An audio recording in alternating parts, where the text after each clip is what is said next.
Bismillah. Assalamualaikum warahmatullahi wabarakatuh. Innal hamdalillah hamdan katsiran thayyiban mubarakan fi kama yuhibbu rabbuna wa yarda. Wa asyhadu an la ilaha illallah wahdahu la syarikalah wa asyhadu anna Muhammadan abduhu wa rasuluh. Wassalatu wassalamu ala nabiyyina Mustafa wa ala alihi wa sahbihi wa man tabi'ahum bi ihsanin ila yaumiddin. Amma ba'du. Alhamdulillah, pada malam yang berbahagia ini kita masih diberikan nikmat oleh Allah Subhanahu wa taala sehingga kita mampu datang ke sini untuk menuntut ilmu Allah Subhanahu wa taala di dalam masjid yang berberkah ini insyaallah. Yang mana kenikmatan ini sangat berharga bagi kita sehingga Nabi Muhammad sallallahu alaihi wasallam bersabda, nikmatani maqbunun fihi ma katsirun minan nas as-sihhatu wal faragh.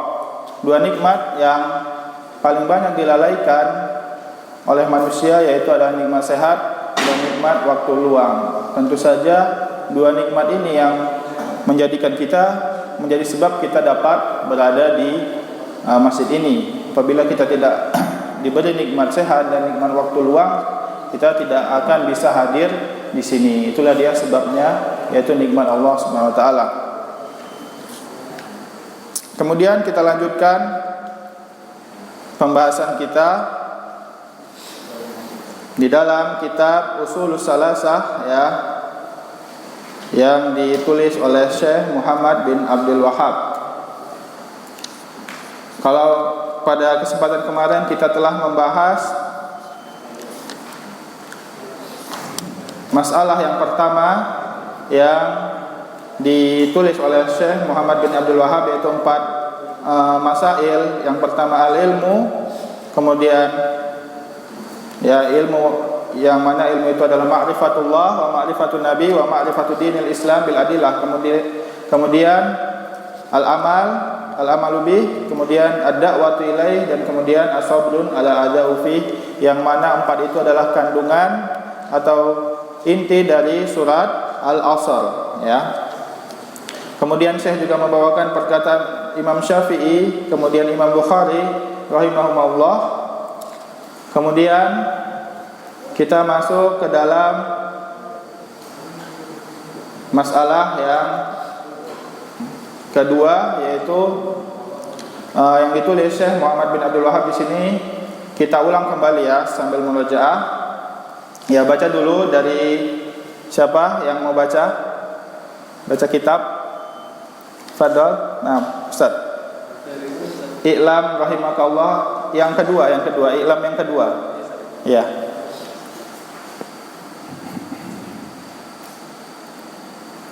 I'lam rahimakallah annahu yajibu ala kulli muslimin wa muslimatin ta'allumu hadhihi al-masail ats-tsalath wal 'amalu bihinna. Al-ula anna Allah khalaqana wa razaqana wa lam yatrukna hamalan. Nah, baik. Syukran. Kita lihat di sini Syekh Muhammad bin Abdul Wahhab menyebutkan bahwasanya i'lam rahimakallah. Nah, ketahuilah, semoga kalian dirahmati oleh Allah Subhanahu wa taala, annahu yujib ala kulli muslimin, ya, wajib bagi setiap muslim dan muslimah, ya, dan setiap muslim baik itu laki maupun wanita maupun itu orang yang merdeka ataupun dia hamba sahaya, ta'allum salasi, belajar 3 permasalahan ini dan beramal dengannya. Nah, ini sudah kita bahas pada pertemuan kemarin. Al-ula, yang pertama, annallaha khalaqana. Ya, di sini kita telah bahas kemarin bahwasanya Allah yang menciptakan kita, ya, dan dalilnya ada banyak, dari dalil Al-Quran dan Sunnah, dan ada dari dalil fitrah, dan ada dari dalil akal, ya. Bagaimana dalil akalnya? Dalil dari Al-Quran, wa ma khalaqtul jinna wal insa illa liya'budun, ya. Kalau dari dalil akalnya gimana? Kalau kemarin skemanya untuk membantah ateis, ini perlu kita ulang ya, karena mungkin ini penting juga, ya.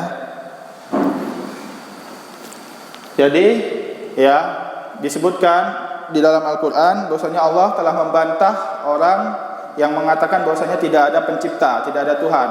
Ya, yang mana Allah Subhanahu wa taala berfirman, am khuliqu min ghairi syai'in am humul khaliqun. Ya. Jadi penjabarannya begini. Adanya alam, al-alam. Ini bukan alim ya, alam. Alam itu maksudnya alam semesta. Alam itu kenapa dinamakan alam? Karena itu adalah alamat. Alamat dari adanya yang menciptakan mereka, yaitu Allah Subhanahu wa taala. Ya, alam ini adanya alam ini itu antara dua kemungkinan. Ya, diciptakan dari sesuatu yang maujud atau dari ma'dum. Ma'dum itu apa? Tidak ada. Ya. Alam ini diciptakan dari sesuatu yang ada atau tidak ada? Pasti sesuatu yang ada kan?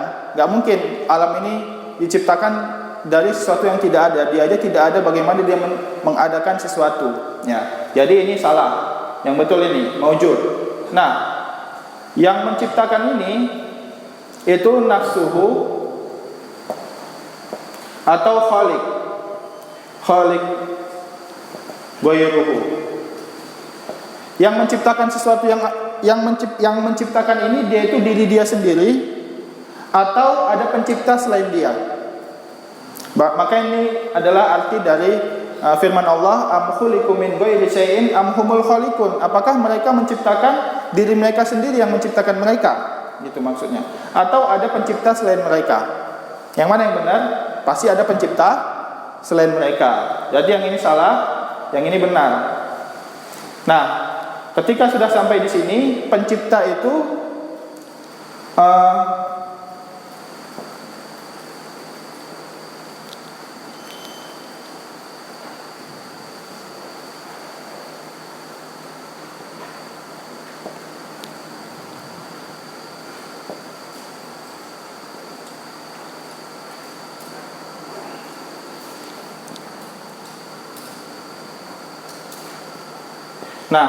pencipta itu kan dia udah mengakui bahwasanya ada yang menciptakan alam semesta ini. Nah, pencipta itu diciptakan juga atau pencipta itu benar-benar azali, ya.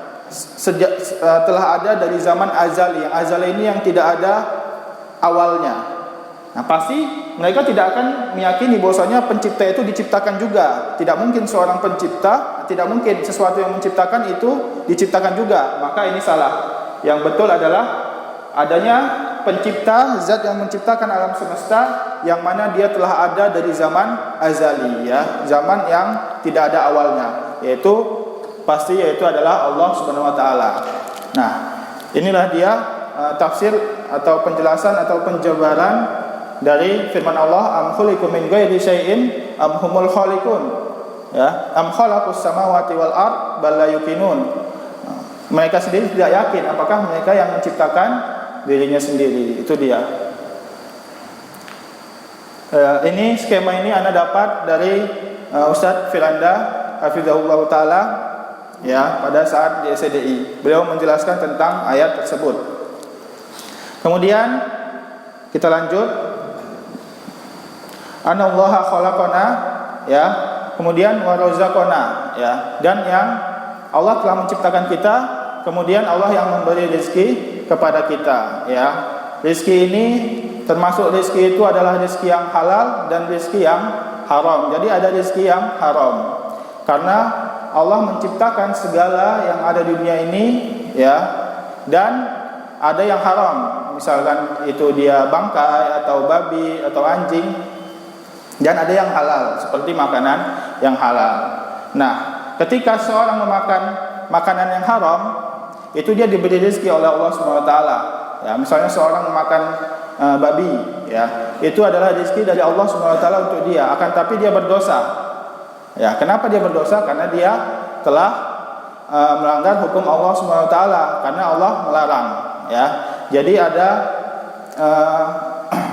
percampuran di sini antara Allah yang menciptakan segala sesuatu dan Allah juga melarang untuk memakan yang haram, ya. Allah menciptakan segala sesuatu baik itu yang halal dan yang haram. Kita harus mengakuinya. Kalau kita tidak mengakui bahwasanya Allah tidak menciptakan suatu yang haram, ya gitu. Misalnya Allah tidak menciptakan suatu yang haram, Allah selalu menciptakan suatu yang baik, ya. Itu adalah pemahaman yang salah. Kalau begitu siapa yang menciptakan suatu yang haram? Gitu. Ya. Kemudian Allah juga melarang untuk memakan yang haram, ya. Jadi tugas kita sebagai hamba adalah meyakini bahwasanya Allah yang menciptakan semua yang ada di bumi dan melakukan perintah Allah dan menjauhi larangannya, yaitu memakan yang halal dan tidak memakan yang haram. Itu dia. Ya. Jadi bukan berarti kita harus ada yang dipertanyakan di kepala kita, kenapa Allah menciptakan yang haram? Itu adalah hikmah Allah Subhanahu wa taala sebagai ujian untuk umatnya. Ya, makanya Allah ciptakan semua, ada yang haram dan ada yang halal, ya. Jadi itu adalah bagaimana kita mensikapi dalil, yang mana dalil itu perintah atau larangan dan dalil itu berbentuk khobar atau kabar, ya. Tidak bisa kita memakai akal kita untuk mempermasalahkannya. Contohnya, Allah melarang kita misalnya untuk istinja, ya. Tahu itu istinja kan? Udah belajar istinja, itu maksudnya cebok, memakai. Allah membolehkan untuk orang mukmin itu kalau misalnya dia cebok memakai batu, kan? Tapi Allah melarang cebok memakai tulang, ya. Nah, Rasulullah sallallahu alaihi wasallam anil istijmar bil biroji dabah wal azam, ya.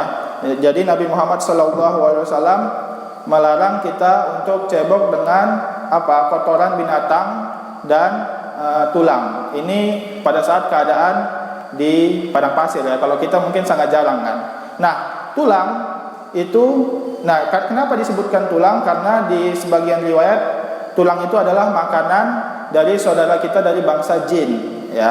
Nah, apakah kita bertanya, kalau gitu nggak boleh kita makan tulang? Kenapa? Karena nanti jinnya nggak dapat makan, gitu. Nggak bisa, karena itu berbentuk khobar, ya, berbentuk kabar. Nabi mengabarkan bahwasanya tulang itu adalah makanan saudara kita dari bangsa jin. Tidak boleh kita berapresiasi bahwasanya berarti kita nggak boleh makan tulang, gitu. Nggak, salah, ya. Nah, kita melakukan perintah dan larangan sesuai apa yang Allah larang dan perintahkan, ya. Kalau Allah memberitakan khobar atau suatu kabar, maka kewajiban kita apa? Meyakini, ya. Meyakini itu dengan hati, ya. Begitu juga Allah Subhanahu wa taala berfirman, kabura maqtan indallahi an taqulu ma la taf'alun, ya. Maka Allah sangat marah ketika kalian berkata sesuatu yang kalian tidak kerjakan. Jadi apakah kita harus mengerjakan dulu baru kita memberitahu orang? Misalnya kita mengajarkan tentang haji sedangkan kita belum haji. Apakah kita harus haji dulu atau kita tidak boleh menyampaikannya dulu? Enggak, ya. Karena kabura maqtan ini berbentuk khobar, ya. Jadi Allah marah. Allah marah ketika kita mengerjakan, ketika kita melarang atau memerintah orang sedangkan kita sendiri tidak mengerjakan. Akan tetapi bukan berarti kita tidak boleh menyampaikan apa yang belum kita kerjakan. Karena bisa jadi dia itu ingin mengerjakan tapi nggak mampu, atau dia sebagai penyemangat dia sendiri, ya begitu. Yang pasti Allah marah kalau kita mengerjakan sesuatu atau memerintah atau melarang tapi tidak kita kerjakan. Bisa dibedakan, ya, antara khobar dan perintah dan larangan, ya, gitu. Kemudian walam yatrukna hamalan, ya, dan tidak meninggalkan kita begitu saja. Ayah sabul insanu ayut sudah, ya. Apakah mereka mengira bahwasanya mereka akan ditinggalkan begitu saja, ya. Itu dia dalilnya. Kemudian baca lagi Ya, silahkan lanjut. Ya. قال المؤلف رحمه الله تعالى بل أرسل إلينا رسولا فمن أطاعه دخل الجنة ومن عصاه دخل النار. Ya, ayatnya. والدليل قوله تعالى إنا أرسلنا إليكم رسولا شاهدا عليكم كما أرسلنا إلى فرعون رسولا فعصى فرعون الرسول فأخذناه أخذا وبيلا. Nah, syukran. Ya, kita lanjut. Kemudian ini udah kita bahas juga kemarin bahwasanya bal arsala ilaina rasulan, bahkan Allah mengutus ya rasul terhadap kita, ya, yaitu Nabi Muhammad sallallahu alaihi wasallam, ya. Untuk perincian pembahasan tentang nabi itu nanti akan kita bahas di usul kedua, ya, tentang ma'rifatun Nabi Muhammad sallallahu alaihi wasallam. Faman ata'ahu dakhalal jannah wa man asahu dakhalan nar, ya.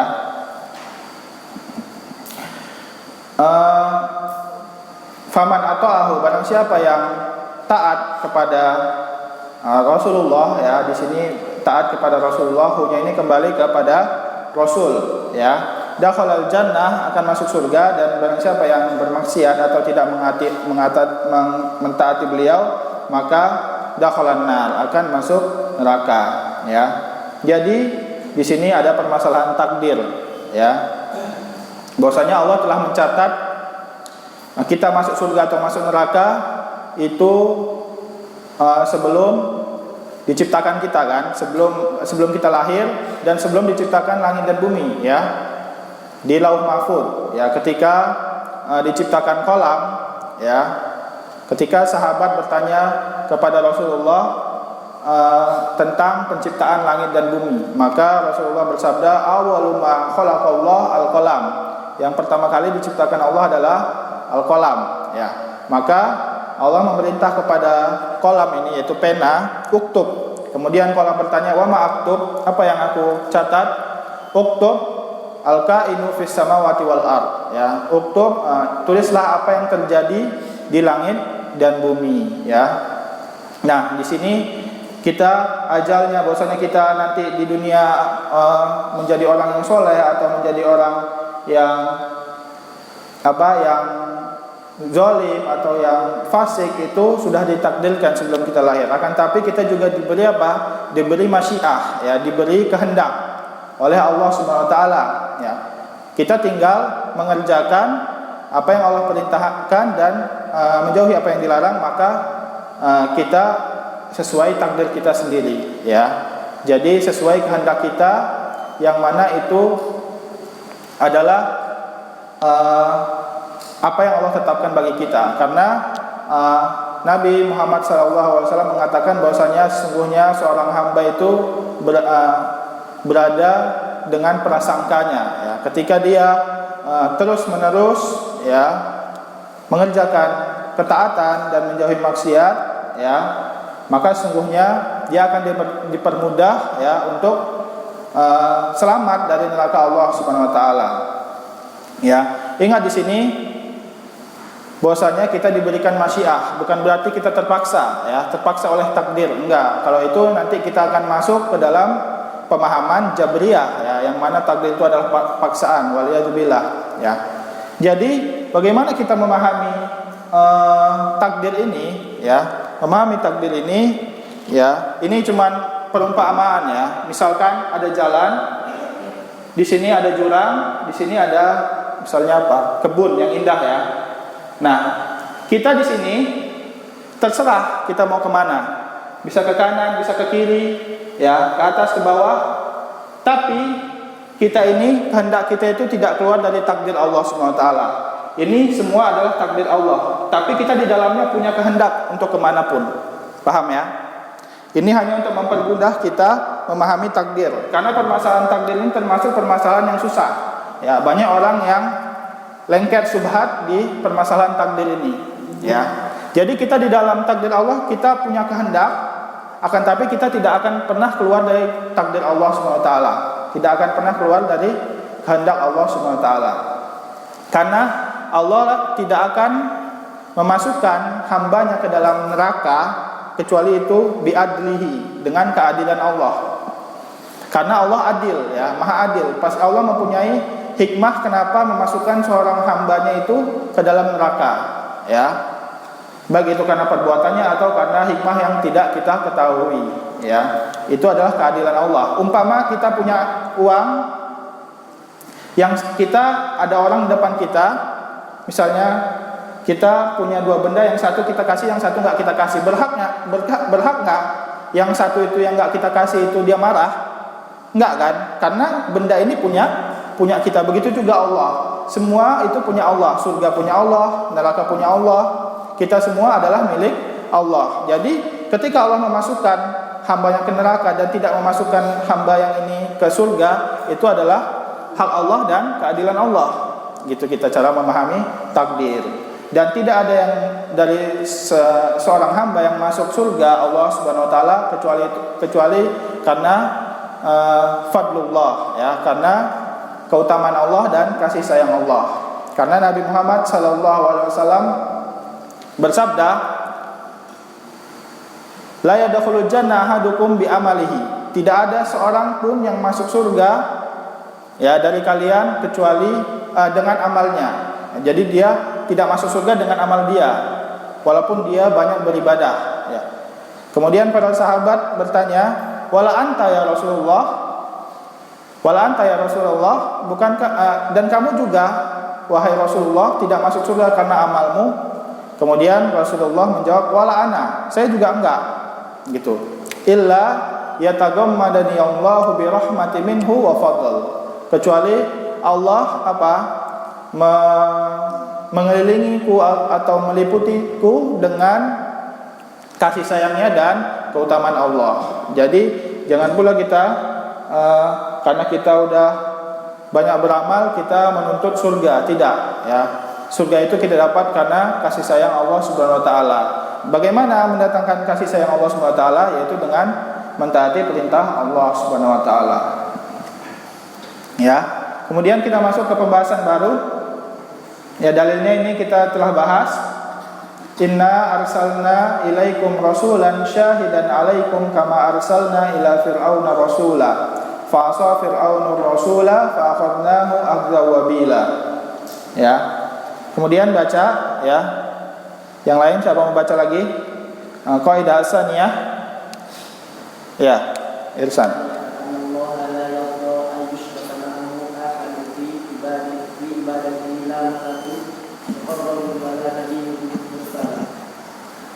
والدليل قوله تعالى أعوذ بالله من الشيطان الرجيم وأن المساجد لله فلا تدعوا مع الله أحدا. Ya, syukran, santum. Ya, kita lanjut asaniyah, yaitu permasalahan yang kedua. Ya, ketika Syekh Muhammad bin Abdul Wahab telah menjelaskan bahwasanya bagaimana kita diciptakan, ya, kita diciptakan, kemudian diberi rezeki, kemudian tidak ditinggalkan begitu saja, kemudian Allah mengutus nabi, ya, dan barang siapa yang taat masuk surga dan yang memaksiati nabi itu masuk neraka. Kemudian Syekh menyebutkan, ya, kaidah yang kedua atau masalah yang kedua, annallaha la yarda, ya, bahwasanya Allah Subhanahu wa taala la yarda, tidak akan ridho, ya. La yarda ini paling umum, ya. Ya. Lebih umum dari tidak membolehkan. Karena tidak ridho ini lebih umum, lebih dari sisi pengingkarannya lebih luas, ya, daripada tidak membolehkan, ya. Jadi tidak ridho, ya. Sedikit pun tidak ridho ayyusyraka ma'hu, ya, untuk tidak bahwasanya Allah SWT tidak ridho untuk disyirik, maksudnya disekutukan, ya, disekutukan ma'ahu itu bersama Allah, ya. Jadi Allah tidak ridho untuk disekutukan bersama Allah ahadun, sesuatu, ya. Ahadun, seorang atau satu pun, ya. Nah, ahadun ini nakirah apa makrifat? Ahadun nakirah, ya, karena pakai tanwin. Jadi nakirah, ya, kalau di dalam permasalahan usul fikih, nakirah di dalam usul, di dalam siyakin nafi, di dalam siyakin nahi, di dalam siyakin nafi, suatu yang nakirah bukan ma'rifat, ya, di dalam suatu yang di dalam pembahasan yang mana dalilnya itu, yang mana perkataan itu menafikan, ya. Di sini kan ada nafi, ya, bahwasanya la yardo, ada la nafiyah di situ kan. Nah, bahwasanya maka ini menunjukkan kepada keumuman. Ya, ini kalau di dalam usul fikih, ya, bahwasanya alamatul umum, ya, tanda-tanda bahwasanya sesuatu itu umum, yaitu nakirah fi siyakin nafi, ya. Jadi sesuatu yang nakirah yang berada di dalam konteks penafian, ya. Jadi ahadun ini siapa saja, dia menunjukkan kepada keumuman, ya, menunjukkan kepada keumuman. Fi ibadatihi, ya, di dalam ibadah, ya, kepada Allah Subhanahu wa taala. Jadi Allah tidak ridho untuk disekutukan bersamanya ahadun, siapa saja, ya.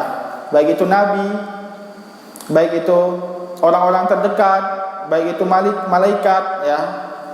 Semuanya, siapapun itu, ya, nabi yang paling mulia, orang yang paling mulia itu, ya, Allah tidak akan ridho untuk disekutukan dengannya di dalam ibadah kepada Allah Subhanahu wa taala. Apa itu ibadah? Siapa yang tahu? Ibadah secara bahasa kita tulis, ya. Ibadah secara bahasa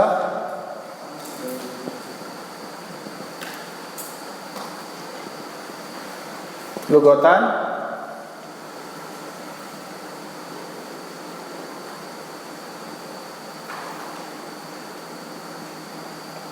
al-khudu, ya, maksudnya tunduk. Di sini dia. Tunduk wa tajallul. Tunduk dan merendahkan diri, ya. Maka kita beribadah itu harus dengan tunduk dan merendahkan diri. Tidak ada yang namanya ibadah dia sombong, ya. Itu enggak ada. Kalau namanya ibadah itu harus tunduk, ya, dan merendahkan dirinya terhadap siapa yang ia ibadahi, yaitu Allah Subhanahu wa taala. Kemudian secara syar'i,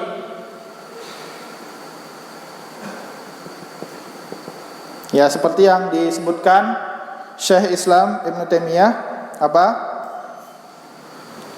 Ismun jami'un likulli ma yuhibbullahu wa yarda, ya. Setiap perkataan, ya, semua perkataan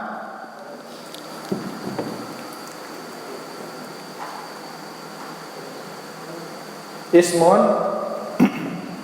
jami'un, ya, semua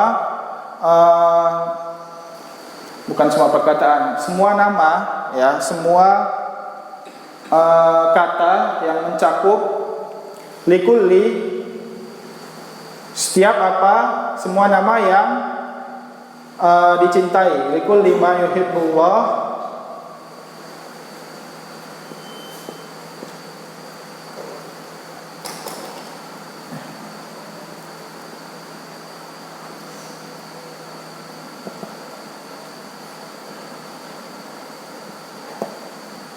ya. Ismun jami'un, maksudnya ismun jami'un itu semuanya yang dicintai, ya, semuanya yang dicintai dan diridhoi Allah Subhanahu wa taala. Ismun jami'un likulli ma yuhibbullahu wa yardah minal aqwal, dari perkataan, wal af'al,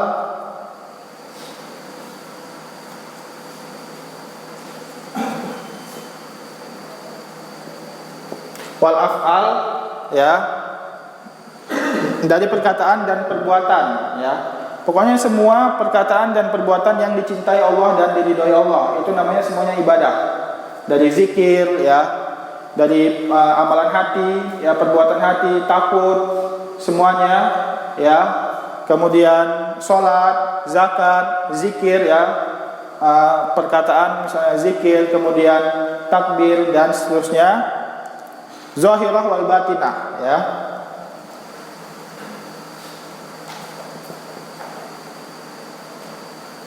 Az-zahirah wal batinah, yang terlihat dan yang tersembunyi. Nah, itu semuanya dinamakan ibadah.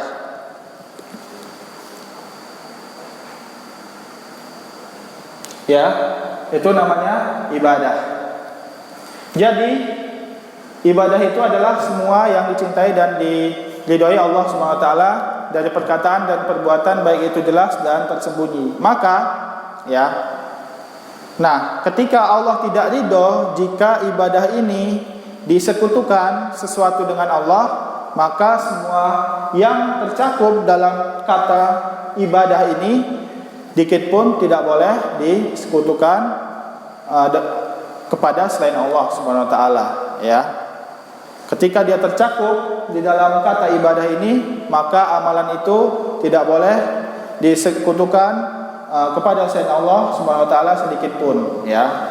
Dan amalan dan ibadah ini mempunyai dua syarat. Apa syaratnya?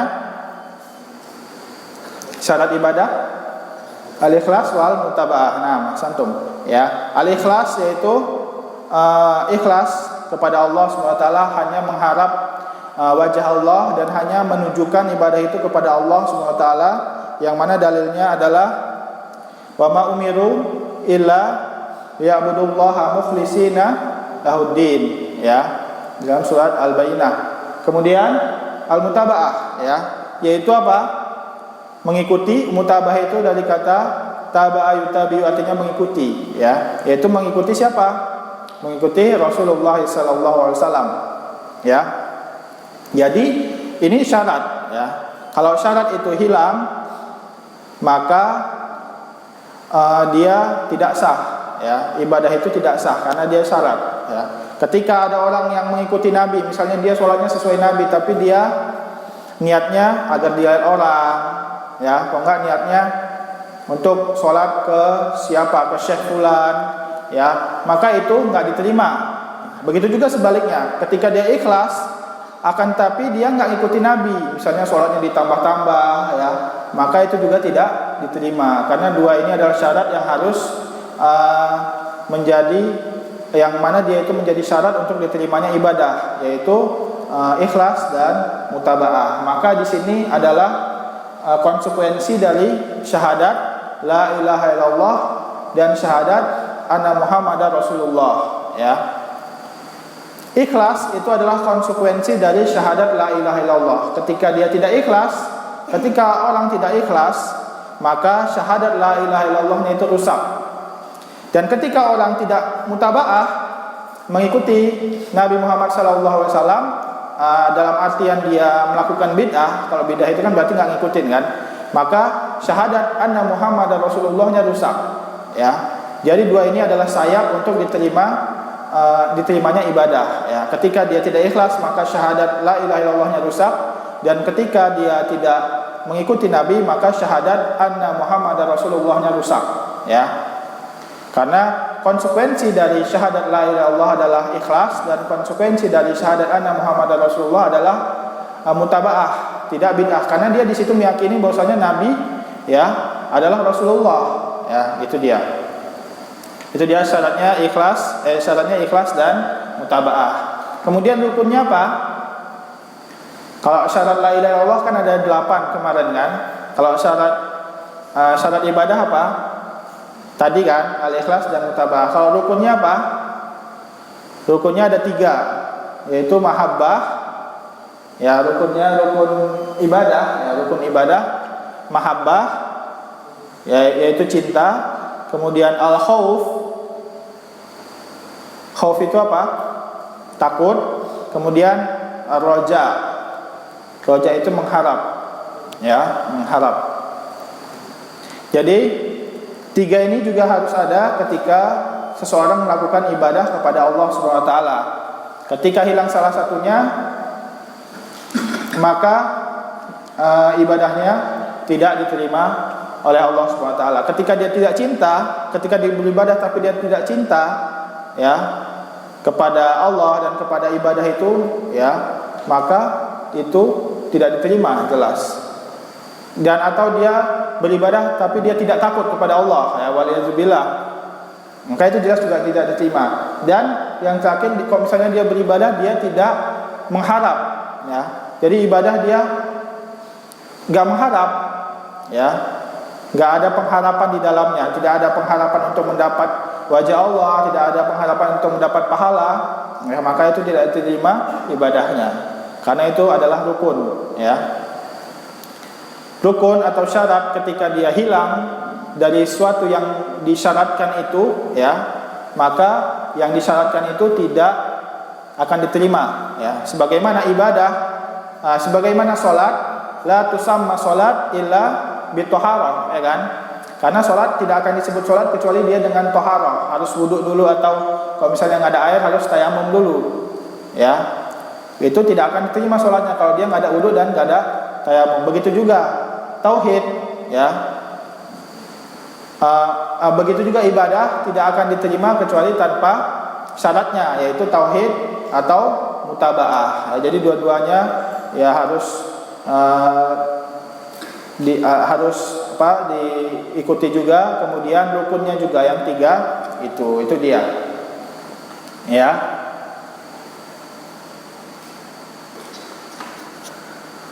Nah, kalau kemarin kita telah membahas rukun dan syarat syahadat la ilaha illallah. Kemudian kita sekarang membahas apa? Rukun dan syarat apa?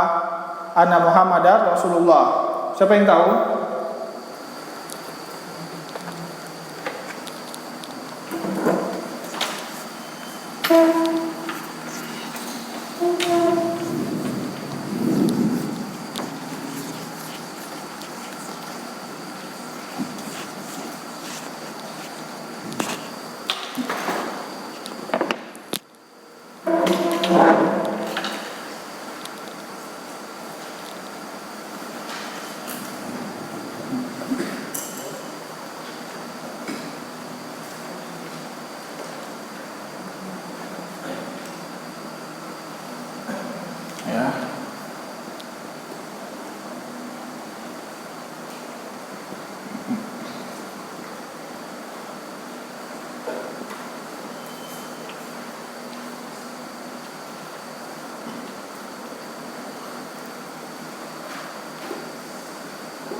Kelihatan?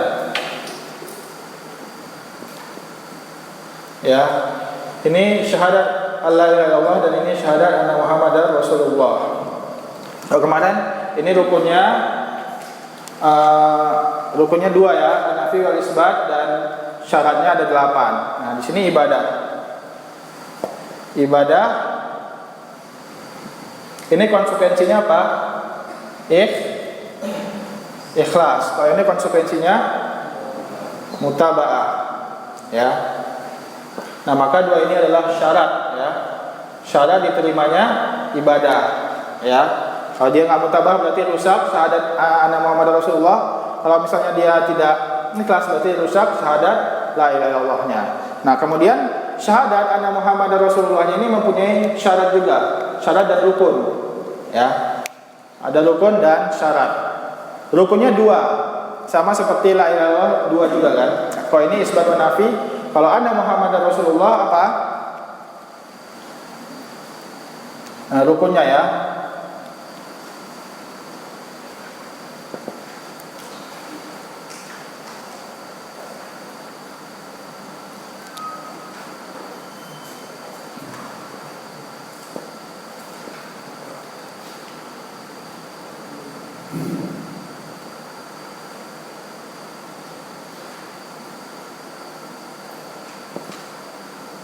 Ini udah belum yang ibadah udah ya?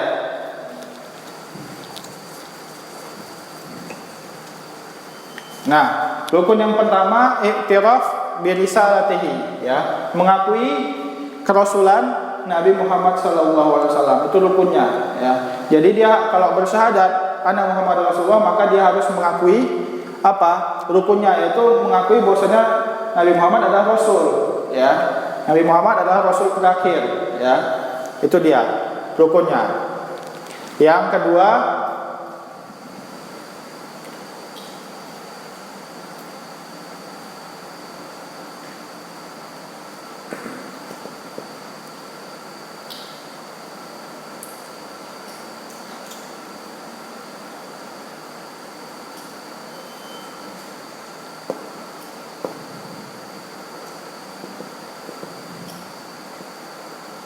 ya, i'tiqad, meyakini ini apa? Bi ubudiyatihi lillah, ya.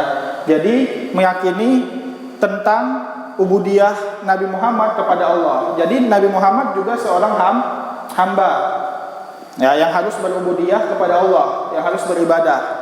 Di sisi lain Nabi Muhammad adalah seorang rasul, dan sisi lain apa? Nabi Muhammad juga seorang hamba. Jadi di sini dia ada keseimbangan, ya. Kita meyakini bahwasanya Nabi Muhammad adalah rasul, maka kita tidak boleh merendahkan Nabi Muhammad atau menyamakan seperti kita, nggak boleh.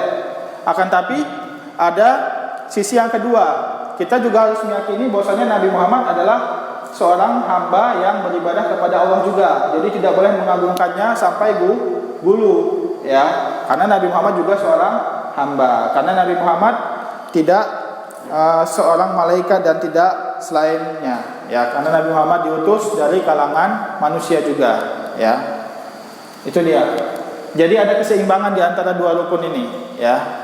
Kita meyakini yang pertama itu berarti kita tidak boleh merendahkan Nabi Muhammad SAW, dan kita meyakini yang kedua kita tidak boleh gulu kepada Nabi Muhammad SAW. Kalau gulu nanti jatuhnya kepada syirik. Seperti apa? Sholawat apa? Salat nariyah, ya, itu di dalamnya ada gulu yang mana itu menderajatkan menderajatkan Nabi Muhammad sama seperti Allah, ya, mempunyai sifat-sifat rububiyah, waliyadzubillah, ya. Itu dia. Kemudian syaratnya apa? Ini rukun, ya. Syaratnya ada 4, ya. Nah, rukun ini makanya dibilang abduhu wa rasuluh, ya. Ya, Nabi Muhammad SAW abduhu wa rasuluh. Kenapa dibilang abduhu wa rasuluh? Abduhu yang kedua ini meyakini bahwasanya Nabi Muhammad adalah seorang hamba juga, dan rasul, yaitu yang pertama, yaitu meyakini bahwasanya Nabi Muhammad seorang rasul juga, ya. Kemudian syaratnya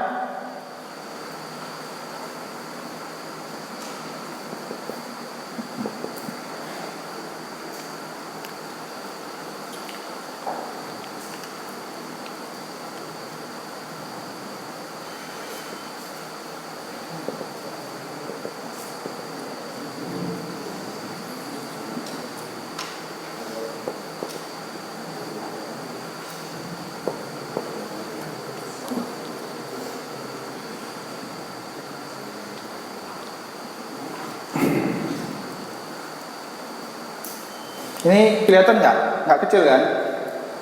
Kelihatan, ya.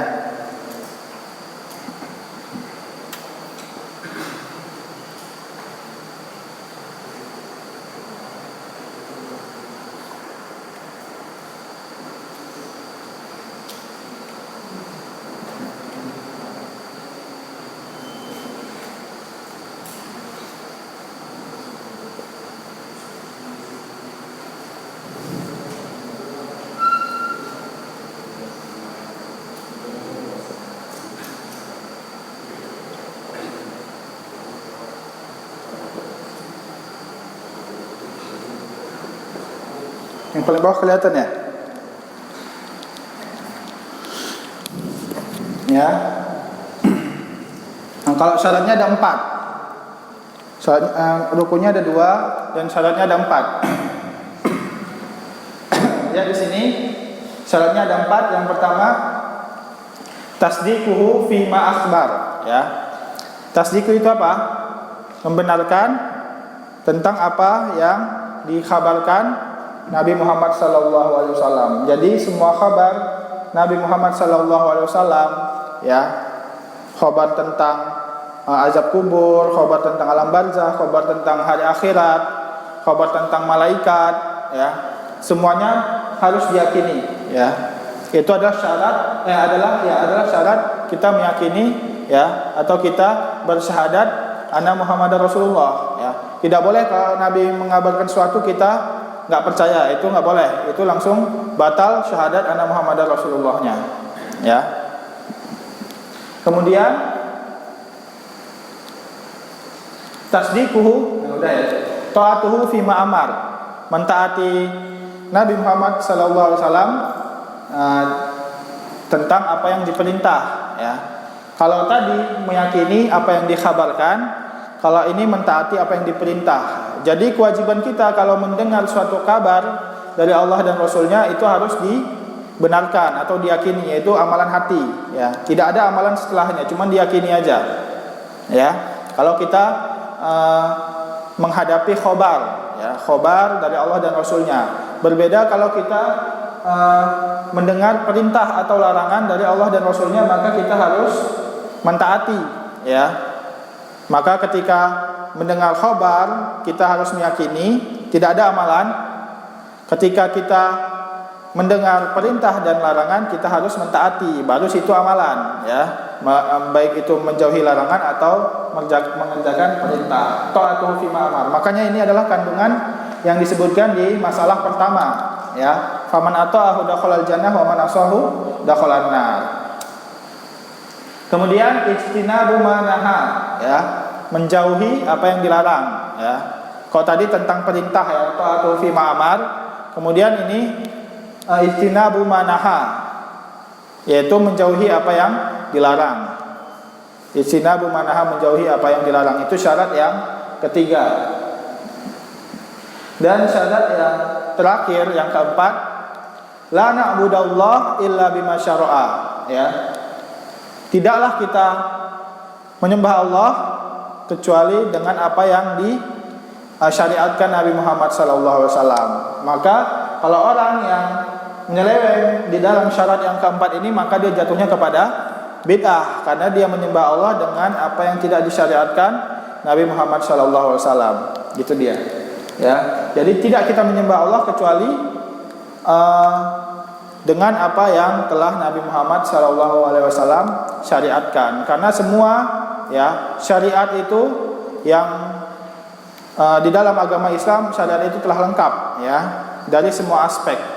Sebagaimana Allah Subhanahu wa taala berfirman, "Al-yauma akmaltu lakum dinakum wa atmamtu 'alaikum ni'mati wa raditu lakumul Islam madinah." Ya, pada hari ini itu ketika haji wada, ya.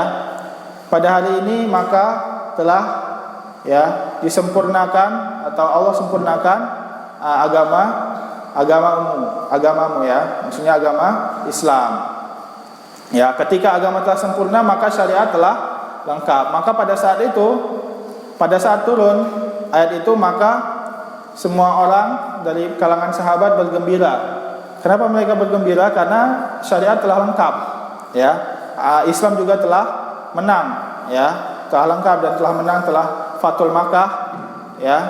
Kemudian ada seorang sahabat yang menangis. Siapa itu? Abu Bakar apa Umar? Abu Bakar, ya. Nah, beliau menangis kenapa? Iya, karena itu telah dekat dengan ajal Nabi Muhammad SAW. Wa ma ba'dal kamal illa nuqsan, ya. Abu Bakar berkata, wa ma ba'dal kamal illa nuqsan, dan tidaklah ketika telah sempurna kecuali nanti ada kekurangan. Ketika sudah sempurna, ketika air dimasukkan ke dalam gelas udah penuh, dia nggak bakal bisa nambah lagi. Yang ada tumpah, ya. Itulah dia. Maka maksudnya ketika Nabi Muhammad SAW meninggal atau wafat, maka itu awal mula dari ada penyimpangan, ya. Kemudian ditambah lagi dengan wafatnya Umar bin Khattab radhiyallahu anhu, yang mana Umar bin Khattab adalah Al-Faruq, ya, pembeda antara kebenaran dan kebatilan. Kenapa dijuluki Al-Faruq? Karena ketegasan Umar bin Khattab. Ketika ada yang menyeleweng, langsung dipenggal, ya. Ketika ada nabi minta izin dulu ke nabi, kadang nabi larang, kadang nabi bolehkan. Kalau tidak ada setelah wafat nabi, bahkan setelah zaman Khalifah Umar bin Khattab, ya, maka yang ada menelan sedikit itu langsung dipenggal. Kenapa? Karena itu bisa menjadi bibit kebatilan. Maksudnya bibit terjadinya sesuatu yang merusak di dalam agama Islam. Maka ketika wafat Umar bin Khattab, maka terbukalah lebar pintu kerusakan. Ya, maka setelah itu ada Khawarij, ya, muncul Khawarij.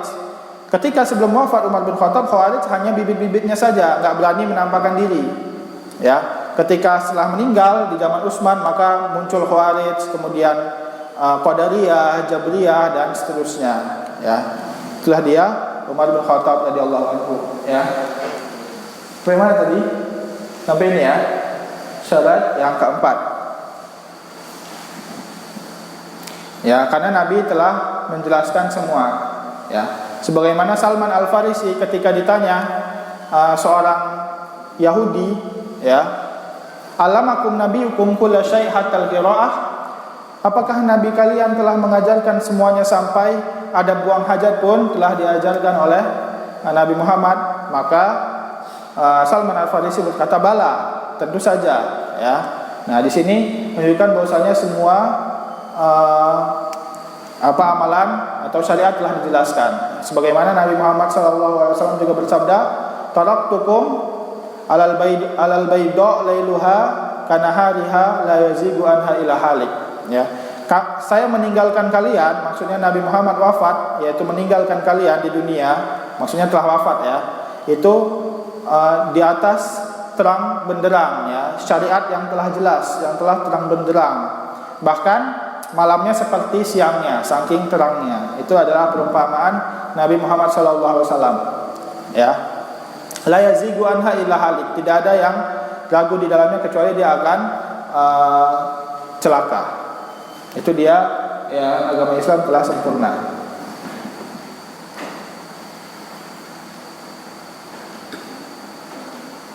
Nabi Muhammad juga bersabda, man amila amalan laisa alaihi amruna fahuwa raddun. Maka ini dia menjadi dalil untuk syarat yang keempat, alla na'budallaha illa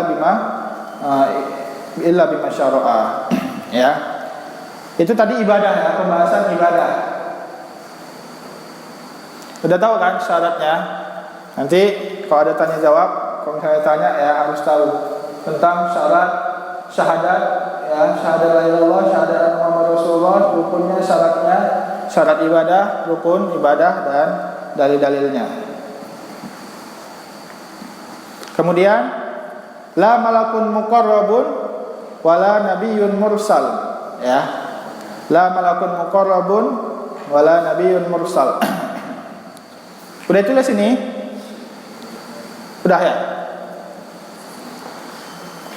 Malakun, bahwasanya Allah tidak ridho disekutukan apapun, ya, maksudnya satu pun di dalam peribadatan kepada Allah Subhanahu wa taala, bahkan itu malaikat yang didekatkan sekalipun dan nabi yang diutus sekalipun, ya. Di sini malakun itu mufrad apa jamak? Malakun? Mufrad, ya. Mufrad jamaknya apa? Malaikat, ya. Jamaknya malaikat. Apa arti malakun?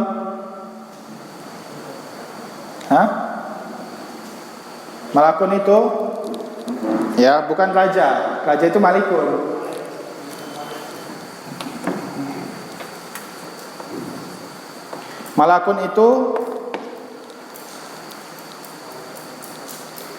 Malakun itu mufrad, ya, jamaknya malaikah, ya. Malakun itu aslinya dia ma'lakun.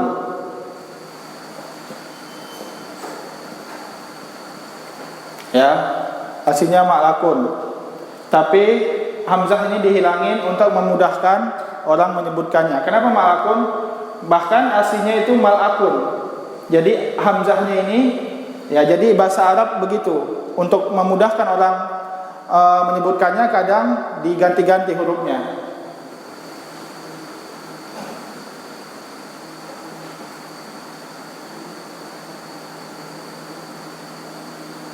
Ya.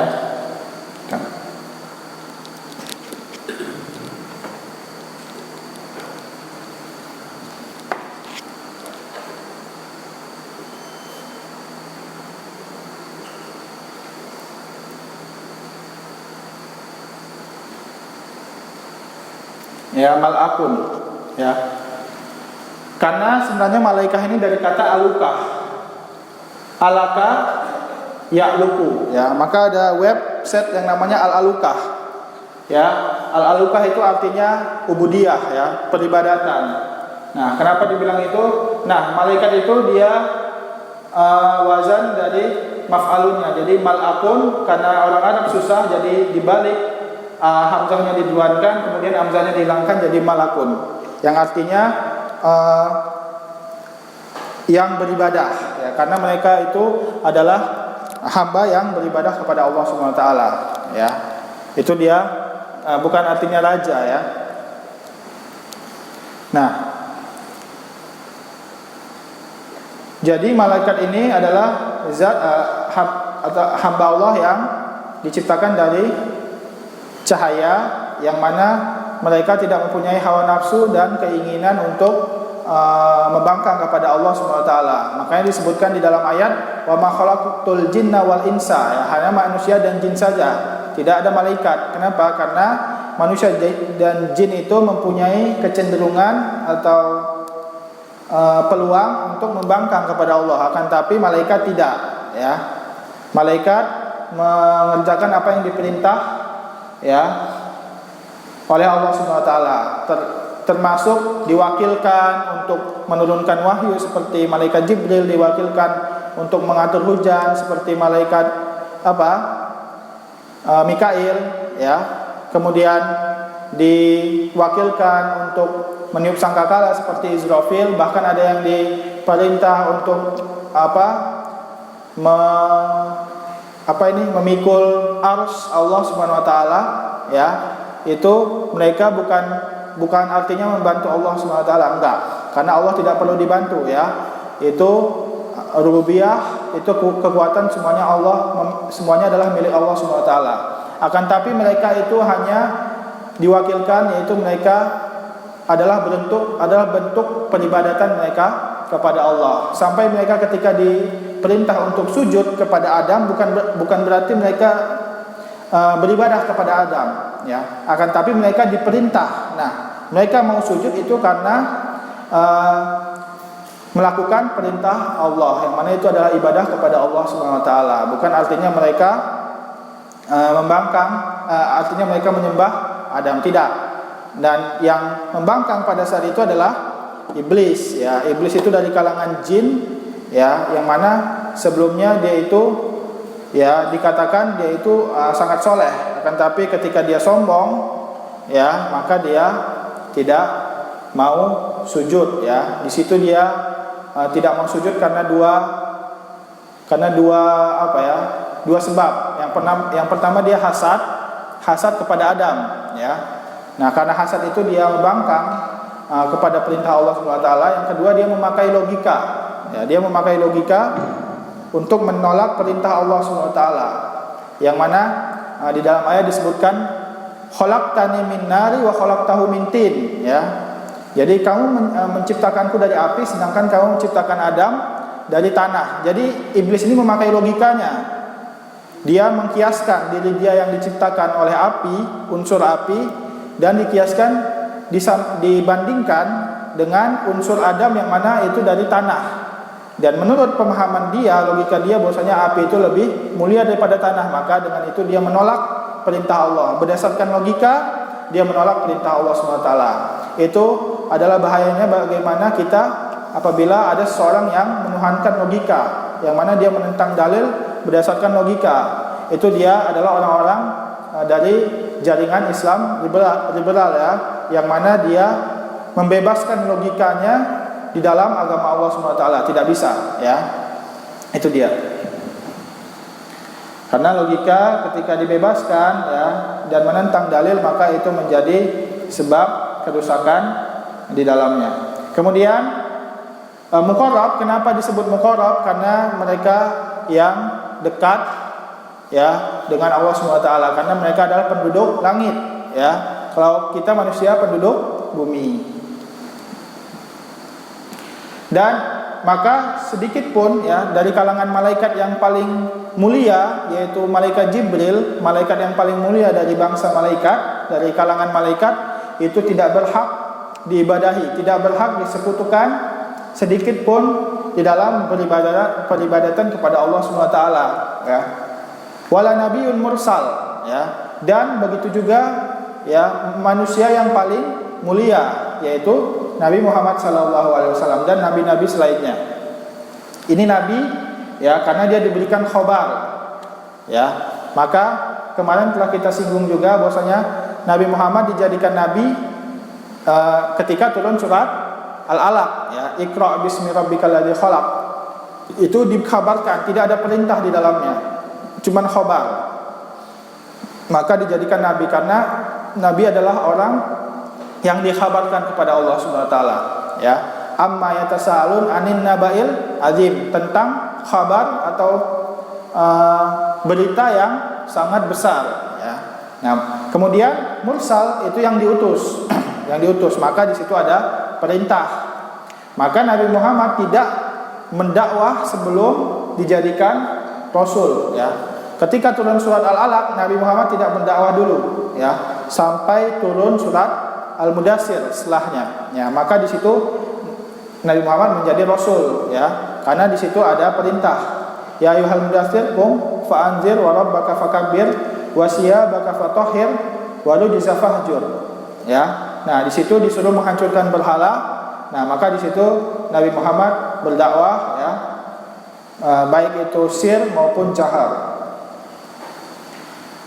Ya, jadi mau dia malaikat yang paling mulia ataupun nabi yang paling mulia, maka dia tidak berhak disekutukan oleh dengan Allah Subhanahu wa taala. Wa dalilu qaulu ta'ala, dan dalil adalah firman Allah Subhanahu wa taala, wa annal masajida lillahi fala tad'u ma'allahi ahada.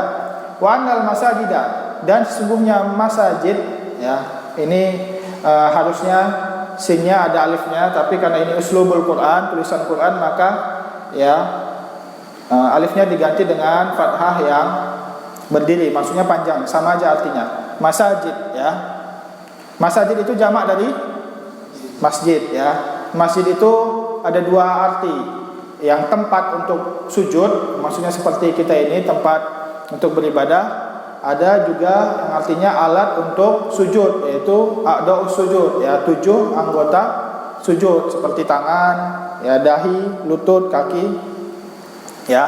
Maka ya yang mana dua arti ini menunjukkan kepada ibadah, ya, menunjukkan kepada ibadah, ya.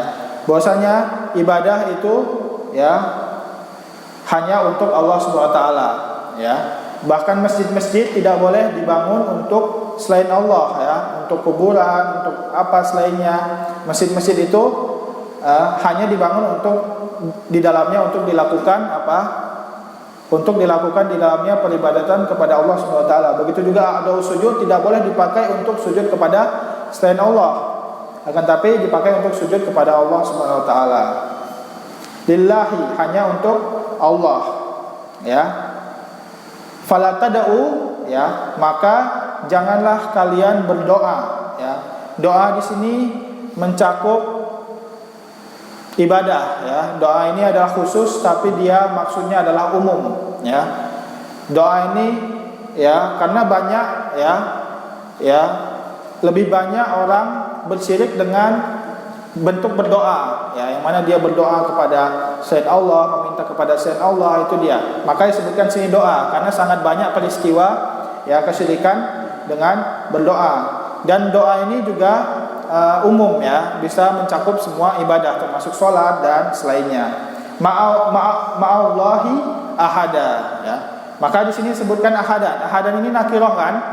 Nah, seperti tadi juga nakirah di dalam bentuk kalimat yang larangan. Kenapa ada larangan? Karena disebutkan di sini fala tad'u, ya, janganlah kalian berdoa, ya, selainnya bersama Allah. Maksudnya tidak boleh berdoa kepada selain Allah dengan Allah, gitu maksudnya. Tidak boleh disekutukan. Ya. Maka di sini nakirah di dalam siyaqun nafi, siyaqun nahi, karena di sini la-nya la nahiyah. Ya. Kalau yang tadi la-nya la nafiyah. Nafi itu peniadaan, nahi itu larangan. Ya. Maka ketika ada isim yang nakirah di dalam bentuk larangan atau peniadaan, maka itu menunjukkan umum, ya, ahadan, siapa saja, baik itu malaikat, baik itu nabi dan siapapun.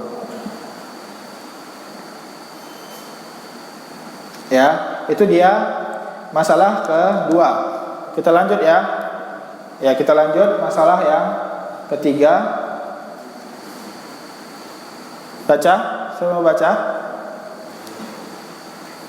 Fadal, naam. Masalah salisah. Fadal. Annaman ata'a rasulah wa wahadallah la yajuzu lahu muwalatu min man muwalatu min man muwalatu man hadallah wa rasulah, ya, walau kana aqraba qarib. nah, dah. Syukran, ya, sampai sini dulu maksudnya. Kita jelaskan dulu. Kaidah yang ketiga itu adalah masuk ke dalam akidah atau keyakinan wala wal bara. Wala wal bara ini itu artinya wala itu cinta, bara itu benci atau berlepas diri, ya. Jadi bertolak belakang antara wala dan bara, ya, terhadap orang kafir, ya. Jadi kita mempunyai keyakinan atau manhaj atau i'tikad tentang wala wal bara. Bagaimana kita harus cinta orang kafir, atau ya bagaimana hukum orang yang cinta kepada orang kafir, ya bagaimana orang yang membenci orang mukmin sendiri, itu ada hukumnya itu di dalam akidah wala wal bara. Anna man ata'a rasulah, bahwasanya siapa yang ata'a, apa ata'a? Ya, mentaati Rasul, wa wahadallaha, dan bertauhid atau mentauhidkan Allah. Jadi orang yang ini dia telah melakukan masalah yang kedua dan yang pertama, ya. Jadi dia telah mentaati Rasul dan mentauhidkan Allah. La yajuz. Nah, ketika dua ini telah diselesaikan, maka ada permasalahan yang ketiga, yaitu la yajuz lahu, ya, barang siapa yang taat kepada Rasul dan mentauhidkan Allah, maka dia tidak boleh, ya, la yajuz, maka dia tidak boleh baginya mualatun, untuk cinta. Mualatun itu cinta, untuk cinta kepada manhada, siapa yang memusuhi, ya, dia cinta kepada siapa yang memusuhi Allah dan Rasulnya, ya. Jadi orang mukmin tidak boleh cinta kepada orang yang memusuhi Allah dan Rasulnya, ya, walau kana, ya, aqraba qarib, ya, walaupun dia adalah seorang yang paling dekat, ya, seorang yang paling dekat, ya. Jadi dia di sini, bang siapa yang sudah taat kepada Rasul, jadi dia sudah melakukan semua perintah dan menjauhkan larangan, dan dia telah mentauhidkan Allah Subhanahu wa taala, la yajuz lahu, tidak boleh baginya untuk cinta, ya, kepada siapa yang memusuhi Allah dan Rasulnya, ya. Jadi itu adalah namanya muwalah atau wala, ya. Wala itu artinya mencintai, ya. Muwaddah, ya. Muwalah artinya muwaddah, artinya mencintai. Maka disebutkan mawaddah, sakinah warahmah. Mawaddah itu mencintai, dan mahabbah. Mahabbah itu juga artinya mencintai. Mencintai siapa? Dia nggak boleh mencintai siapa? Nggak boleh mencintai siapa yang memusuhi Allah dan Rasulnya, ya. Ketika ada barisan orang mukmin, ya, di dalam agama Islam dan barisan orang kafir, dia malah di sisi orang kafir, padahal dia beribadah kepada Allah. Nah, ini nggak boleh, ya, nggak boleh orang ini mencintai, ya, orang-orang yang memusuhi Allah Subhanahu wa taala. Walau kana aqraba qarib, walaupun dia paling dekat dari sisi nasab. Ya. Kalau misalnya orang yang paling dekat nasabnya apa? Anak. Kalau misalnya ke bawah anak, ke atas ayah. Ya, walaupun ayahnya sendiri, walaupun anaknya sendiri, walaupun saudara kandungnya sendiri, ketika saudara kandungnya mencintai dengan keyakinannya, ya, maksudnya ketika saudara atau orang-orang terdekatnya kafir, maka dia tidak boleh mencintainya, ya, dari segi apapun. Maksudnya dari segi keyakinannya, ya, dia tidak boleh mencintainya menurut keyakinannya, ya. Itulah yang terjadi oleh sahabat siapa? Abu Ubaidah bin Jarrah, ya. Abu Ubaidah bin Jarrah seorang sahabat yang perang dan dia membunuh ayahnya sendiri. Dan ayahnya ingin membunuhnya. Ya, karena Abu Ubaidah bin Jarrah ini masuk Islam, ya, dan ayahnya masih kafir, ya, jadi ayahnya membenci dia juga membenci. Kenapa? Karena turun ayat ini, ya. Jadi karena dia tidak bisa mencintai ayah kandungnya sendiri lagi, karena ayah kandungnya adalah orang yang memusuhi Allah dan Rasulnya. Begitulah dia aturan agama Islam, ya. Maka Ubaidah bin Jarrah perang dan membunuh ayahnya sendiri, dan ayahnya juga ingin membunuhnya, tapi sudah terbunuh duluan oleh Ubaidah bin Jarrah ini. Maka Ubaidah bin Jarrah ini mendapat keridhaan Allah Subhanahu wa taala, walaupun ayahnya, orang terdekatnya sendiri membencinya, akan tapi mendapat kecintaan dari Allah Subhanahu wa taala. Itulah dia imannya para sahabat. Bisa sampai begitu, ya. Imannya para sahabat yang telah dapat jaminan oleh Allah dan Rasulnya, ya. Nah, begitulah kita, ya. Ketika ada orang Muslim yang dia masih beriman, kita harus mencintainya, ya, dan tidak boleh kita mencintai orang kafir, ya. Walaupun orang kafir ini adalah orang terdekat, sedangkan orang mukmin itu orang jauh, ya. Nggak boleh kita lebih mencintai orang kafir yang dekat ini daripada orang mukmin yang jauh itu. Misalnya tetangga kita atau orang terdekat kita sendiri kafir, sedangkan orang di India atau di Saudi sana orang Islam kita nggak kenal, maka kecintaan kita harus lebih besar dengan mereka daripada orang kafir yang terdekat kita. Paham, ya? Itu. Maka ini berbeda dengan Islam Nusantara, ya, sangat bertentangan. Kalau Islam Nusantara keyakinannya dia lebih mencintai orang yang ada di dalam Indonesia, maupun itu kafir atau muslim, daripada orang yang ada di Arab maupun itu muslim. Ya, kalau kita akidah Ahlussunnah wal Jamaah lebih mencintai orang yang ada di jauh di belahan dunia sana, yang mana dia masih muslim, daripada orang terdekat yang mana dia kafir. Itulah salahnya, ya, ketika di dalam permasalahan akidah wala wal bara ini, ya. Begitu juga konsep nasionalisme. Kita bernasional, ya, kita mempunyai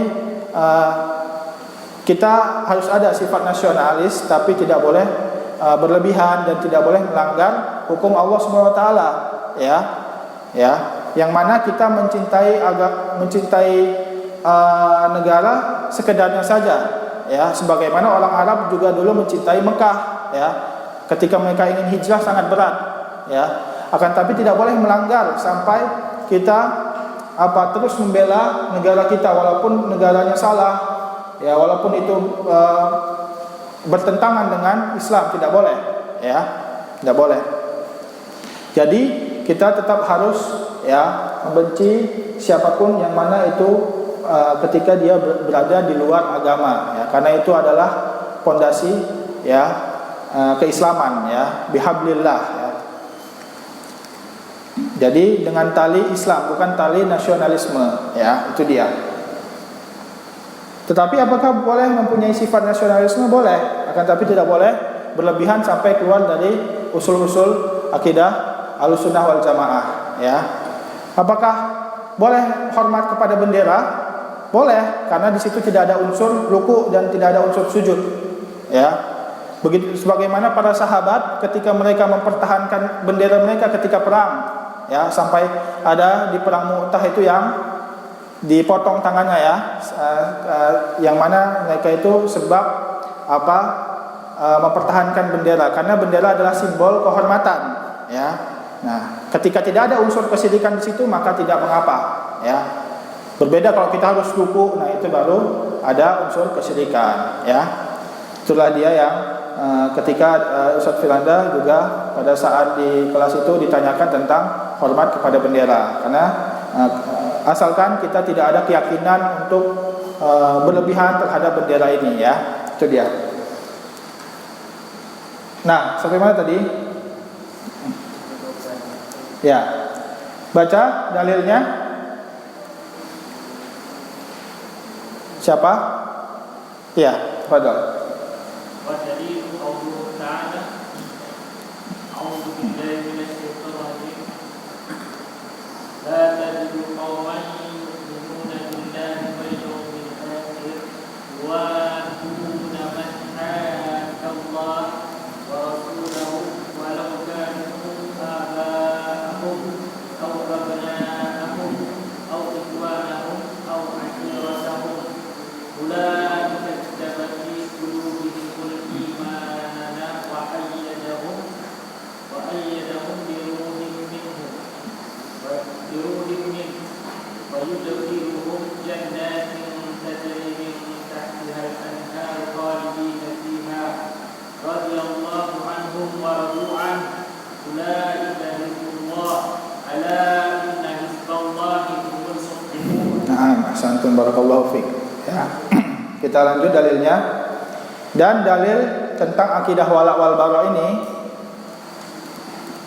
yaitu firman Allah Subhanahu wa taala, la tajidu qauman, ya, yu'minuna billahi wal yaumil akhir. Nah, di sini lihat la tajidu. La tajidu ini la nafiyah apa la nahiyah? Siapa yang bisa jawab? La tajidu, la nafiyah apa la nahiyah? La larangan apa la peniadaan? Hah? Nah, nafi ya, nafi. Nah, Mas Antum. Nafiyah ya. Dia adalah peniadaan. Ya. Tidak ada didapati, artinya tidak ada didapati, ya. Kauman, sebuah kaum yang mana mereka beriman kepada Allah dan hari akhir. Nah, maka di sini, lihat di sini, la tajidu ini sigoh nahiyah ini lebih luas daripada nafi, ya. Ketika nafi ini lebih luas daripada nahi. La nafiyah ini lebih luas pengingkarannya daripada la nahiyah. Ketika dibilang la tajidu tidak didapati, sama dibilang la yajuz tidak boleh, maka lebih luas pengingkarannya tidak didapati, ya. Seolah-olah ya tidak didapati seorang, tidak mungkin ada gitu maksudnya. Tidak mungkin ada seseorang yang beriman kepada Allah dan hari akhir, dia mencintai orang-orang, ya, yang memusuhi Allah dan Rasulnya. Tidak akan didapati. Kalau misalnya dia didapati, berarti dia itu keluar dari Islam. Paham?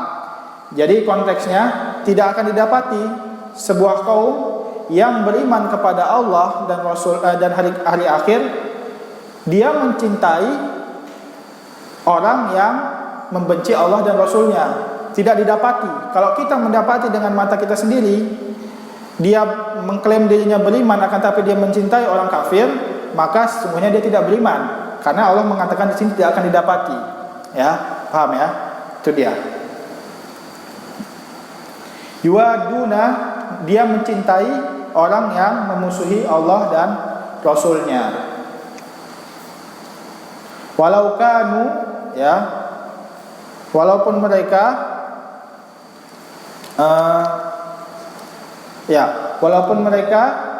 walau kanu aba'ahum, walaupun mereka orang-orang terdekat, ya, dari atas, dari sisi ke atas, ya, aba'ahum, dari atas sampai kakek, ya.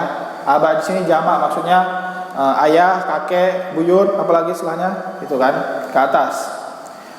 Au abna'ahum, ya, ataupun anak-anak kalian, yaitu dari ke bawah, misalnya anak, kemudian cucu, kemudian cicit, kemudian apalagi itu setelahnya, ya, itu apabila mereka membenci Allah dan Rasulnya, maka kita tidak boleh mencintainya, gitu. Au ikhwanahum, ya, ataupun itu saudara kandung kalian, saudara kandung saja kita tetap harus, ya, tidak boleh mencintai, apalagi saudara tiri, ya, saudara-saudara kalian. Au ashiratahum, ya, ataupun itu keluarga kalian, ya. Dari keluarga terdekat sampai keluarga jauh tidak boleh kita mencintai apabila mereka kafir atau memusuhi Allah SWT. Begitulah ya ketika ya misalnya dibilang kenapa tidak boleh mengucapkan Natal? Kan mengucapkan Natal adalah mengucapkan selamat kepada Nabi Isa. Ya. Bahkan Nabi Isa sendiri yang mengatakan salamun alayya, ya. Bukan itu masalahnya. Masalahnya kalian mengucapkan selamat kepada orang yang meyakini Nabi Isa adalah Tuhan. Itu masalahnya. Ya. Dia mengatakan selamat kepada orang yang meyakini Nabi Isa adalah Tuhan. Nah, itu mencerminkan kecintaan mereka kepada orang itu. Itu masalahnya. Yang mana itu bisa membatalkan keimanan orang tersebut. Ulaika kataba fi qulubihimul iman. Nah, ini adalah yang dari ulaika ini adalah bentuk balasan atau imbalan dari Allah terhadap orang yang beriman dan tidak mencintai orang yang memusuhi Allah dan Rasulnya. Mereka akan ditetapkan ya di dalam hati mereka fi qulubihim ya iman, ya keimanan yang kuat. Maksudnya udah beriman ditambah lagi keimanan, jadi imannya makin kuat. Wa ayyadahum, ayyadah ini maksudnya dan menguatkan, ya. Ayyada maksudnya qawwa, ya. Takwiyah, ya. Di sini maksudnya takwiyah, menguatkan biruhim minhu, dari kekuatan Allah. Maksudnya bukan dari sifat Allah kuat Allah berikan kepada hamba, tidak, akan tapi Allah menciptakan ya kekuatan, maksudnya untuk diberikan kepada orang-orang yang ini yang memusuhi musuh Allah dan Rasulnya, ya agar mereka kuat imannya dan dapat menghindari syubhat dan syahwat di dunia. Nah, ini adalah jaza mereka di dunia. Wa yudkhiluhum jannatin tajri min tahtihal anhar. Ini imbalan yang ketiga ya. Kalau yang pertama tadi kataba fi qulubihimul iman, yang kedua wa ayyadahum biruhim minhu, ya. Yang ketiga wa yudkhiluhum jannatin tajri min tahtihal anhar khalidina fiha. Ini balasan untuk di akhirat, dan Allah akan memasukkan mereka ke dalam surga yang di bawahnya mengalir sungai-sungai, dan mereka akan kekal di dalamnya. Radhiyallahu anhum, ini balasan yang keempat. Maka Allah akan ridho kepada mereka. Ketika mereka membenci ya orang-orang yang memusuhi Allah dan Rasulnya, walaupun itu orang-orang terdekat, otomatis orang yang dibenci itu juga memusuhi kita, ya kan? Maka imbalannya adalah dapat ridho Allah SWT. Itu lebih besar daripada kecintaan seluruh penduduk bumi, ya. Yang mana ketika mereka membenci, ketika kita mendapat cinta dan ridho Allah, maka itu lebih mulia atau lebih berharga. Waradu'an, dan mereka juga ridho kepada Allah. Ulaika hizbullah, maka mereka yang memusuhi musuh-musuh Allah, memusuhi orang-orang kafir adalah hizbullah, pasukan Allah, ya, pasukan Allah. Lawan dari ulaika hizbus syaitan, ya. Di ayat lain Allah juga menyebutkan ulaika hizbus syaitan, itu orang-orang kafir, ya. Jadi orang kafir adalah hizbus syaitan, pasukan syaitan, ya. Akan tapi orang-orang mukmin adalah hizbullah. Ulaika hizbullah, ala inna hizballahi humul muflihun, dan sesungguhnya pasukan Allah adalah mereka yang muflih, yaitu selamat dari neraka dan berhasil di dunia maupun berhasil di alam barzah dan berhasil di akhirat, yaitu mendapatkan surga Allah SWT. Itulah dia permasalahan al-wala wal bara. Ya, adapun permasalahan terperinci di dalam akidah wala wal bara ini memang harus dibahas dengan khusus, ya, dengan kitab yang berbeda. Mungkin sampai sini saja ya, waktunya udah masuk sesi tanya jawab ya. Ya, masuk sesi tanya jawab. Ya, mungkin ini saja yang dapat dijelaskan. Apabila ada kekurangan dan kekeliruan, mohon dimaklumi dan dimaafkan. Ya, silakan. Man yuridu ayas'al falyatafaddal ilaihi mashkura ma'jura.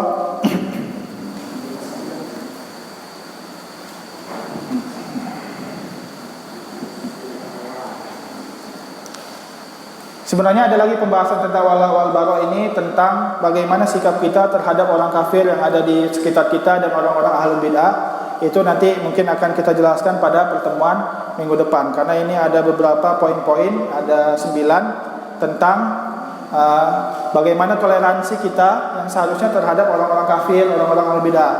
Jangan pula kita memahami masalah ini kita harus benci semuanya, harus benci langsung mata merah semua ke mereka, enggak ya. Nanti ada kaidah-kaidah atau pengecualian-pengecualian ya yang membuat kita netral ya. Ya, gitu maksudnya.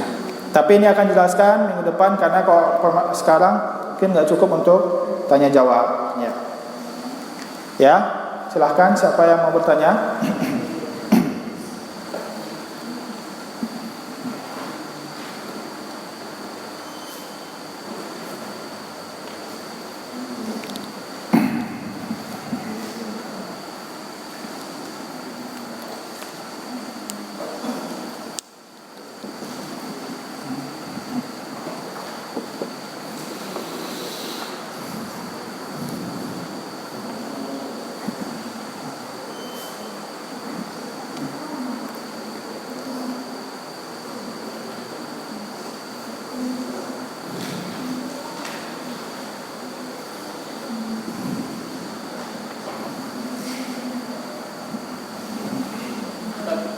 Nah, sudah ada kelompok kita yang kafir misalnya, jadi kafir. kafir. Misalnya anak perempuan misalnya. Ya. Apakah kita tidak boleh menikahkan dia? Misalnya dia nggak boleh lagi ke Islam, kan? Dia nggak balik ke Islam. Ya. Itu ketika dia minta jadi wali nikah dia di agama dia, apakah kita wajib? Ya. Apakah ayahnya wajib ikut atau enggak mau? Ya. Nah, ketika ya ada kasus seorang ayah yang anaknya murtad, ya. Kemudian apakah dia masih bisa menjadi wali terhadap anak ini? Tidak bisa menjadi wali, ya, karena murtad itu memutuskan perwalian. Ya, murtad itu memutuskan perwalian, maka anak itu harus ke wali hakim, ya, wali hakim dari kalangan orang-orang Kristen di Indonesia, ya, dispenduk apa namanya gitu, ya, dia harus ke KUA, bukan KUA untuk orang Islam, ya, ke peradilan negeri, ya, ke peradilan negeri, ya, untuk menjadikan pemerintah sebagai walinya, ya, tidak bisa jadi wali. Akan tapi untuk nafkah kita tetap menafkahi, karena itu adalah kewajiban seorang ayah ketika dia belum berkeluarga atau belum balik, ya, sampai dia nikah. Kalau nafkah tetap harus dinafkahi, tapi tidak ada kecintaan. Nafkah sekedar tanpa kecintaan, ya. Nafkah, karena nafkah itu wajib untuk seorang ayah kepada anaknya. Akan tapi untuk perwalian enggak, ya. Kalau nafkah kenapa itu? Apa? Kalau nafkah kenapa harus dinafkahi? Karena kan waris juga nggak bisa dapat anaknya. Iya, warisan nggak bisa dapat, tapi nafkah itu harus dapat. Itulah dia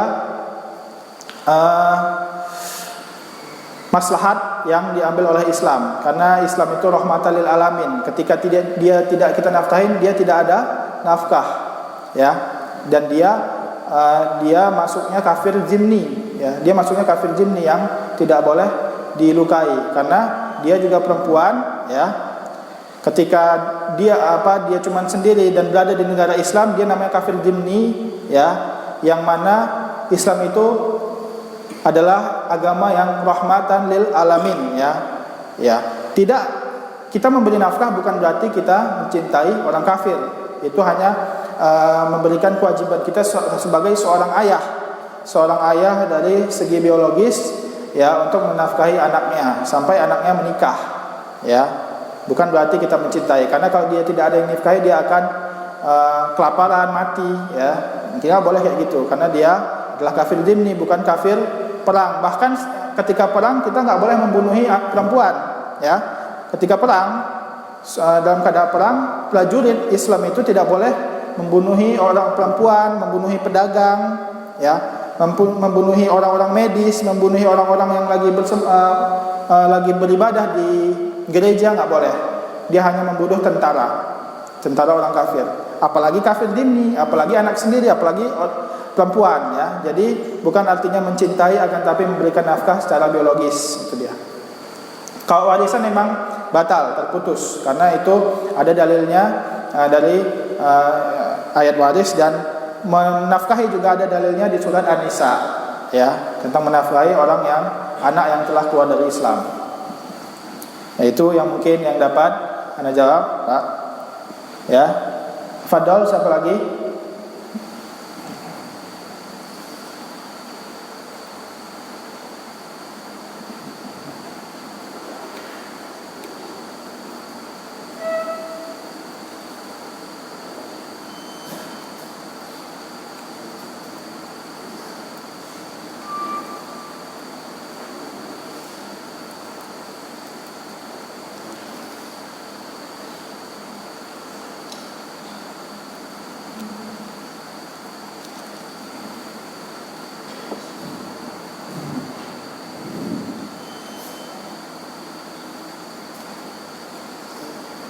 Nah, tafadhal, Ustaz.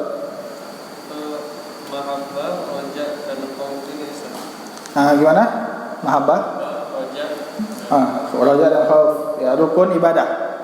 Ini apakah hanya dalam ibadah saja atau semua hidup kita? Maksudnya sehari-hari pada saat tidak beribadah. Iya, sehari-hari juga ya. Maksudnya dia di dalam ibadah itu dia mengharap, roja itu maksudnya mengharap dari ibadah dia ya, dan kemudian dia harus takut ketika beribadah, dan kemudian dia harus cinta, mencintai ibadah itu ya, ditujukan kepada Allah. Itu dari ketika ibadah. Adapun ketika tidak ibadah maka tetap harus ya, maka tetap harus ya.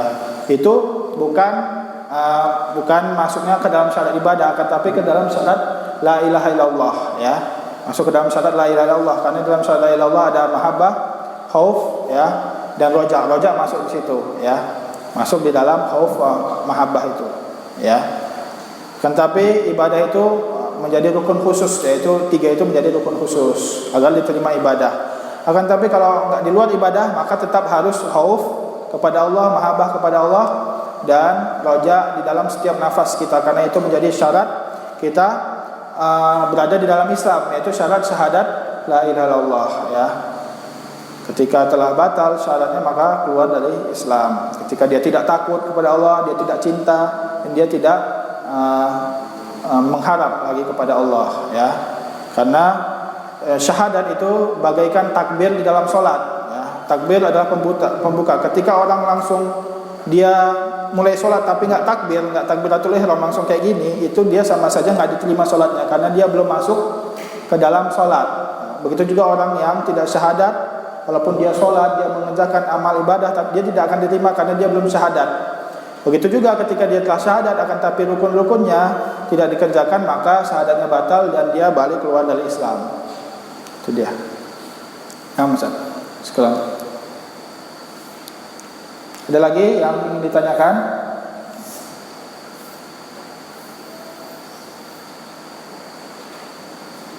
Nah, Fadal.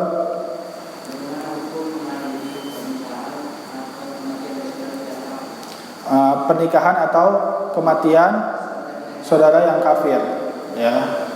Itu di sini ketika di dalamnya, ya, maka di sini kita tetap membenci mereka, akan tapi kalau pernikahan yang mana kita, maka Islam di sini melihat mafsadah dan maslahat ya. Islam itu dibangun dalam agama yang dibangun untuk mendapatkan maslahat yang sebanyak-banyaknya dan menjauhkan madarat. Kita lihat di situ ya. Kita tetap membencinya, akan tapi ketika kita datang bukan berarti kita mencintai mereka. Ketika kita melihat ya undangan itu atau kematian itu, di situ ada ritual-ritual, dan mungkin ketika pernikahan ada ritual yang mana kita nanti harus masuk ke dalamnya, atau ada musik, maka itu nggak boleh. Akan tapi ketika kita sekedar ya untuk mendapatkan maslahat, apa maslahatnya? Yaitu meluluhkan hati mereka. Ya, itu termasuk dalam metode dakwah. Ya, Bukan berarti kita mencintai mereka, kita nggak harus ikut ke dalamnya, tetapi menghadiri saja. Maka itu nggak apa-apa ketika kita melihat di situ ada maslahatnya, yang mana nanti dia akan luluh. Apalagi ketika ada saudara yang meninggal, saudara dia, ya kita nasihatin ya untuk masuk Islam, maka itu mendapatkan maslahat yang lebih banyak, yaitu memasukkan dia ke dalam Islam. Akan tapi ketika kita melihat madaratnya lebih banyak, maka itu tidak boleh datang, ya.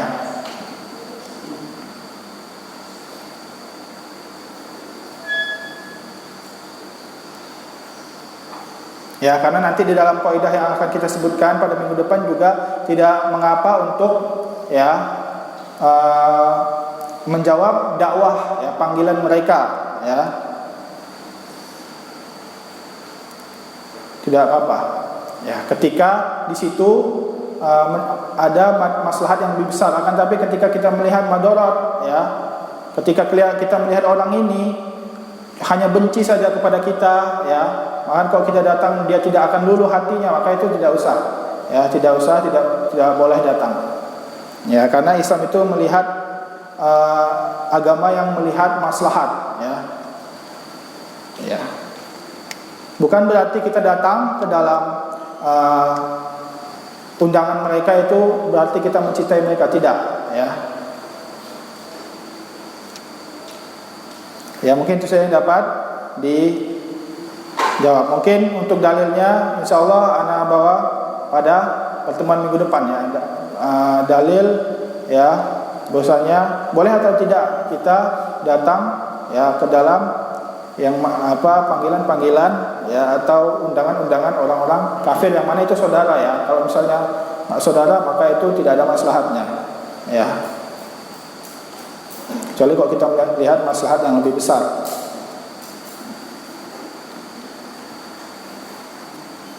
Sebagaimana dalilnya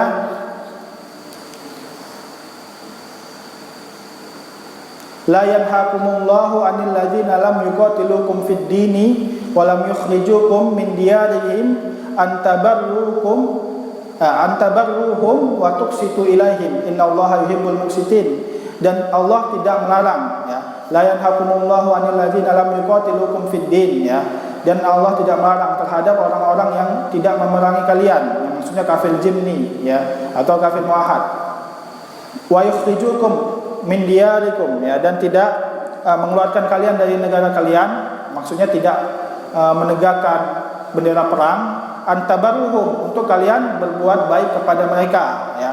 Di sini konteksnya orang kafir. Wa tuqsitu ilaihim, dan kalian berbuat baik dan memberikan manfaat kepada mereka, ya. Innallaha yuhibbul muqsitin, dan sesungguhnya Allah mencintai orang-orang yang berbuat baik. Maksudnya di sini berbuat baik tanpa mencintai, ya. Kita harus lihat, ya, ayat yang di sini adalah mencintai dengan keyakinan, berbeda dengan berbuat baik tanpa mencintai, ya. Begitu dia maksudnya.